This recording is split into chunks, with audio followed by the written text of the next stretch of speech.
These ladies are more like a rare species. They're in the top 12% of female engineers at Andela, in the top 7% of women engineers in Nigeria, and in the top 12% globally. They are defying societal norms and clearing doubts about their abilities by pursuing careers in the male-dominated field of engineering. I also remember one of my friends, telling me that he would actually die the day he sees me write code for an actual company. Yeah, so this is what that did for me. I was angry initially, but then I turned that anger into motivation, and I wanted to prove him wrong.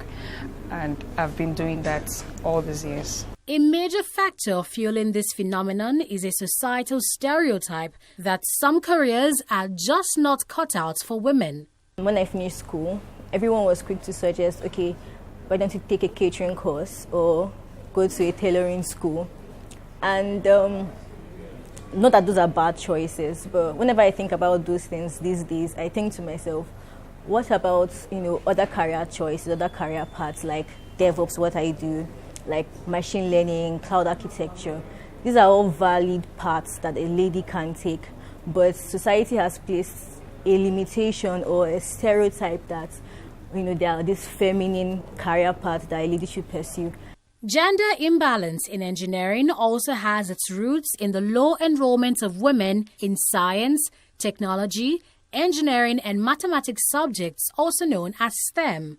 President of the Association of Professional Women Engineers of Nigeria, APWEN, says more females would blaze trails in science if they are introduced to STEM from the primary education level. We've identified the gap that not so many of the female read engineering to start with. And to encourage the women to read engineering, we have to first of all encourage them to do what? To read STEM, to read STEM subjects, that is science, technology, engineering, and mathematics. If you don't get them to read STEM, to be interested in STEM subjects in lower classes, you can never produce engineers in future. If the gender gap is to close soon, the onus is also on tech firms to hire and nurture more female engineers, like what Andela is doing with its all-female cycle. This program is pretty much one that allows a cycle for just female, us actually calling out, this call for application actually goes out and then says, oh, we're hiring just female for this particular cycle, as the case is. A 2018 World Economic Forum report says it will take 108 years to achieve gender parity.